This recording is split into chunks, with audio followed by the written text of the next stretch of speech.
Hello, everyone. It is the Prophet Michael David, aka Aries, and it's been a while. Okay, and so firstly, the name of this video, My Girls, it's meant to be endearing, not offensive. But if you're offended, I can live with that. Just grow thicker skin. On the other hand, I did cut my hair, trimmed my beard, shaved, I dressed up. I'm even wearing cologne, even though you can't smell it. You'll just have to take my word for that. Secondly, yes, I am going to say a lot of things in this video that piss you off, but they're the truth. I'm going to do the same thing to the guys in the next video, and it's going to be named My Boys. So before we start, I'm going to do this in my style where I post screenshots of screenshots of other YouTube videos that you can stop this video and watch them or watch it through or do nothing at all. But I'm going to use my regular format that I always use that is meant to be interactive. Oh, and also just to clarify, if you couldn't guess, I'm going to be talking about like the current civil war going on between men and women right now. Not how to solve it. I know how to do that, but I'm going to show you women why you should appreciate men more and vice versa. But first I got to describe the problem and why everything's happening. So, number one, because I know retention rate isn't real high on my videos, what is it exactly that is driving you women crazy in this whole, you know, trial separation going on right now? Well, this is exactly what's making you crazy.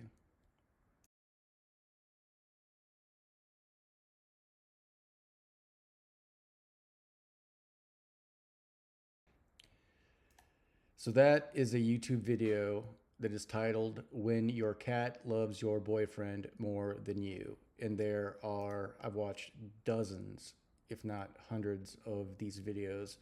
Usually comes up because of Garfield. If I'm thinking about Garfield, then obviously cat videos are going to come up. But again, I've seen dozens and dozens, if not hundreds, of these videos. And it's always a video about a woman explaining that it's my cat. You know, I bought the cat. I had this cat long before I met this guy, and somehow my cat fell in love with my boyfriend.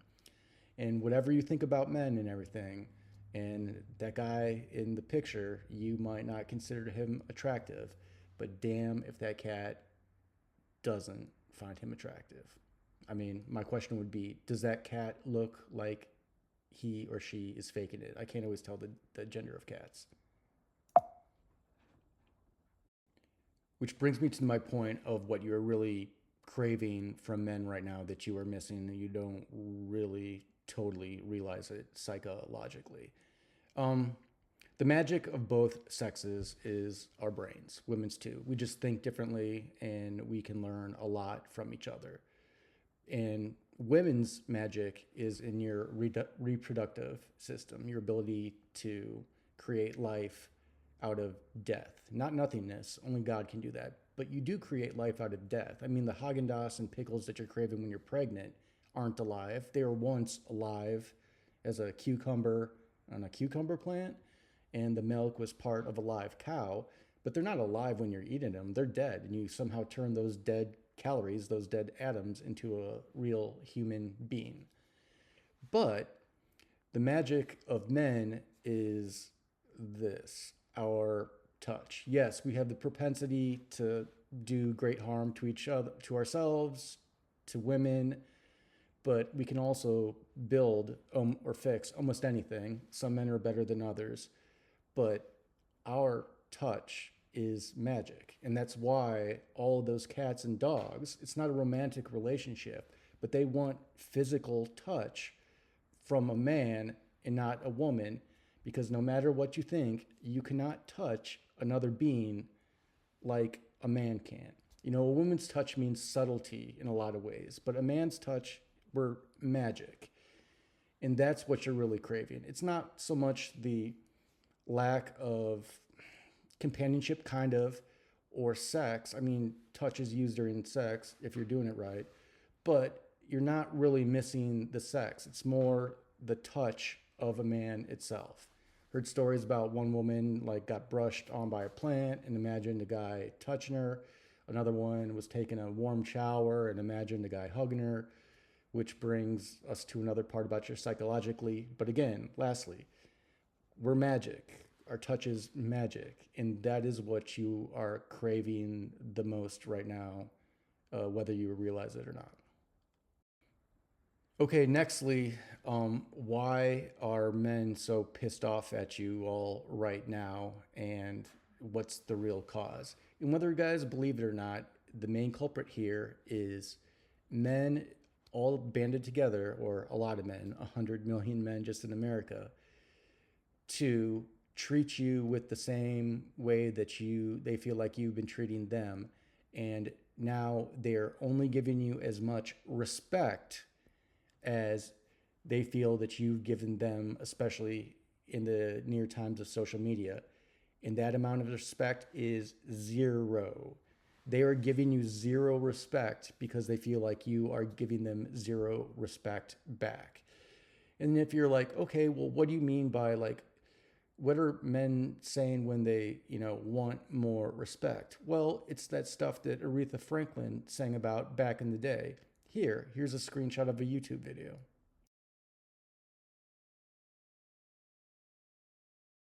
It's a really good song, a famous song. Plus, it's a lyric video, so you can really look at the lyrics, which will be very eye opening if you didn't have the song memorized by heart. And with the whole role reversal these days, in a lot of ways, it should hit home on a whole lot of ways. So then next, I'm going to go through the whole um, the men's movement from the least serious to the most serious. So here we go. All right, least serious is the drizzle thing. It's hilarious to me. It's not as funny as the bear thing, but we don't have time for the bear thing these days. But first, we're going to start out with drizzle. And, all the women are saying that, it's just a joke, it's satire. And yes, even the men will admit it's a joke, but it's not quite satire, at least not the way that I define it. The way I define satire is it's pretty much synonymous with parody. And with parody, you're taking something that exists and you're embellishing part of it to make it funny or funnier. That's not what the men are doing. What the men are doing is not parody, it's mimicry. They're repeating your exact words back to you, and you guys are having a meltdown over it. And here's an example. It's a metaphorical example. I've never seen like a video with this specific situation, but this is what they're doing to you. So, you react to some drizzle video, or some woman does, just having a meltdown like, drizzle makes no sense. It's crazy. Drizzle doesn't make any sense. Why don't men understand this? It makes no sense. And the men are going, and I quote, not everything needs to make sense. Some things just are as they are. Some things just are as they make you feel. End quote.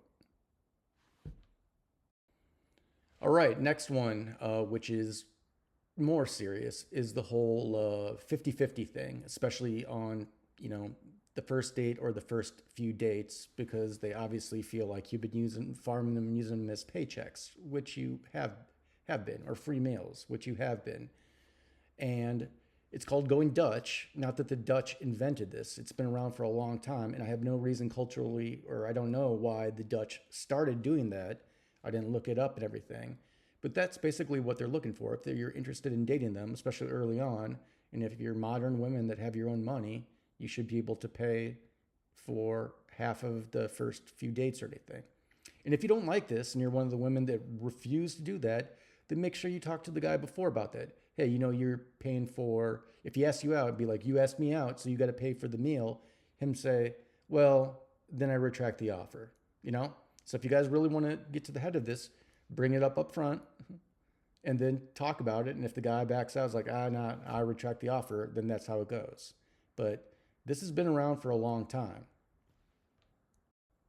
And lastly, the hardcore MGTOW guys, or the men going their own way. I've seen it in their eyes, ladies, and so I'm going to tell you, metaphorically, what exactly they've been trying to say to you, and then I'll comment about it after. So whether you believe them or not, this is exactly what they're trying to say to you. I don't have kids with you. I don't want to marry you. I don't want to date you. I don't want to fuck you. I don't want to touch you. I don't want to make eye contact with you. I don't want to talk to you. I sure as fuck don't want to listen to you. Honestly, I don't even want to be in the same room as you. And if I'm forced to be in the same room as you due to some work thing or some other social interaction, I'm going to stone face ignore you. And if I'm forced to interact with you because of some work thing or some other social interaction, I'm going to keep my distance, be as polite as possible, and try to make that interaction as brief as humanly possible. I want nothing to do with you. I want you to leave me the fuck alone. I want you to take these words literally. Now, is this a forever thing? Do they mean this forever? I mean, probably not. It depends on the generation. Some of the older ones, yeah, they're out. I mean, if they've been burned by a couple different marriages, they're in their late 40s or 50s or 60s. Yeah, they're probably sworn off you all forever. On the other hand, assuming that men live on average to be 75 these days, I can't really imagine a 25-year-old totally swearing off women for 2/3 of his life. I mean, they are fighting against, as are women, a few billion years of sexual evolution. But you women have you burned down some bridges, and they do not seem to want to rebuild them at all. And nor do the women seem to want to rebuild them right now. You seem to want to lecture, but you don't seem to want to rebuild any bridges. All right, I'm almost up to 12 minutes already, but I got to make a few more points. And that's why your psychology is one of the reasons, is the way it is. What you're really looking for in a relationship. And here is another music video that does a real good job of explaining it.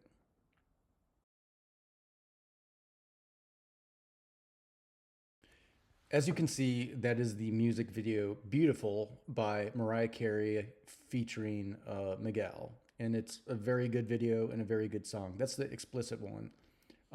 But that part in the video is where she says a line, um, don't stop till you thrill me.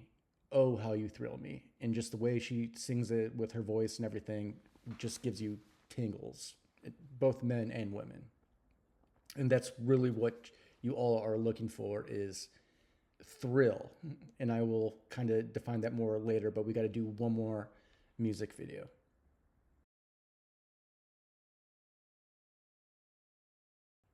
And that is the music video Love on the Brain by Rihanna. And we all know it, and we all know who it's about.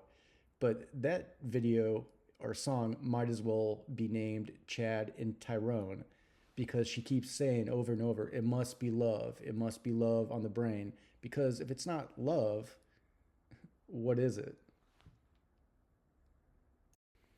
Okay, and so why are you all addicted to this thrill and love on the brain stuff? And this is going to be a longer take in the end of the video, but okay. What it is the psychology, the difference between arousal and orgasm in men and women, and I've heard this before, is that men's arousal and orgasm is 90% physical, while women's arousal and orgasm is 90% mental. And that's why you guys love, maybe I should do it now, the roller coaster. Because from the bottom, that's sadness, that's sorrow and everything. But going up, up, that's thrill. And that's what you're all addicted to. It's like heroin to you, you know? And up on the top, that's ecstasy.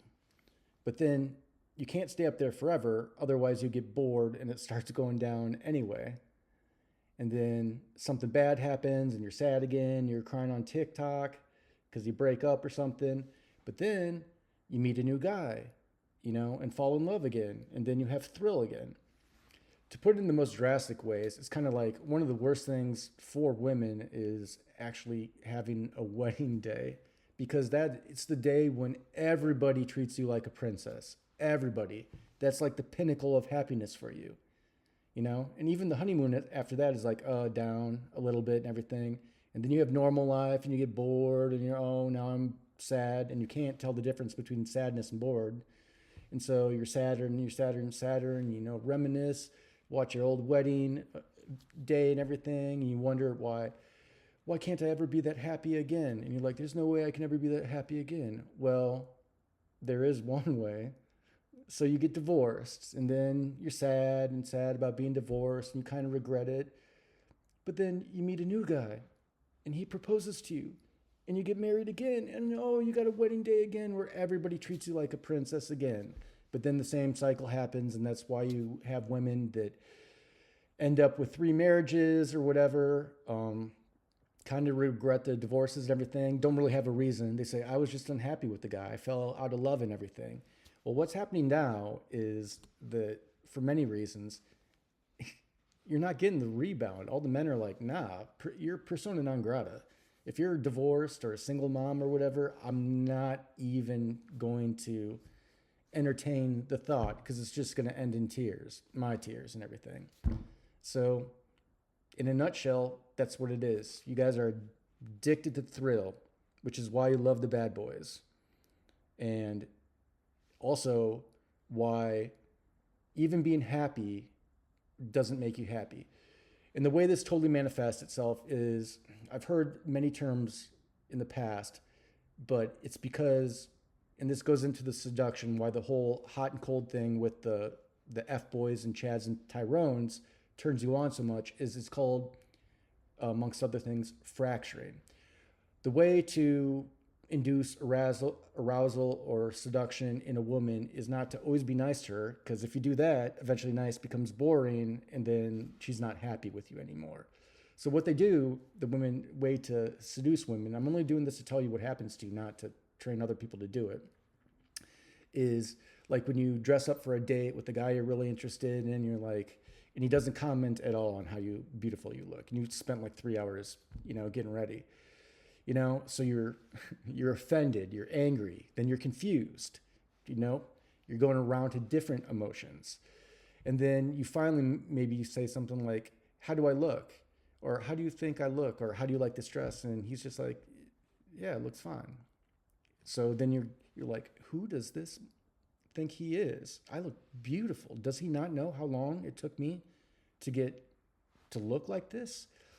So you have dinner or have a few drinks or whatever, and of course alcohol lowers inhibitions and everything. And overall, it doesn't go bad. Every once in a while, he says something that offends you, and then something that confuses you, and then something else that you find interesting, but then confusion, anger, and he's just bouncing you around to different emotions. So then, at the end of the night, after you've had a few drinks and you and everything, and he's taking you home, and it's like that stand at the door thing or whatever, and he's just like, girl, I wasn't being totally honest when I said that, you just look fine when you asked me about it. I mean, damn, girl, you look fine. Fine AF. And in that moment, when he finally hits, the sweet button for the first time in the evening after multitudes of confusion and anger and all the other emotions, you're all like, oh, he is one of the good ones. I should fuck his brains out. And then that's what you do. And that's the whole pump and dump scenario. Again, to seduce a woman, it's not so much about making her happy. That's actually not all, at least all the time, that is not effective. If you really want to seduce a woman or induce arousal, you got to push your butt. That's the whole thing about pushing your buttons between anger, confusion, interest, confusion, anger, and then just bouncing you around all over the place until at the end, he just has to give you that one really, really sweet compliment and look you in the eyes, and then that's what gets you. All right, signing off. Again, don't blame the messenger. I'm just telling you how it happens. It's called fracturing, and that's how they do it to you all. But now that you know, at least you know. So, that being said, as always, signing off, rule number 1, do not touch other people without their consent, aka do not hurt each other. And rule number 2, it's all about honesty. Lies are a tick down, aka try not to lie. All right, I love you all very much. I swear I do. Even if I don't like all of you, I do love you. So you'll have a good night. I will speak to you later.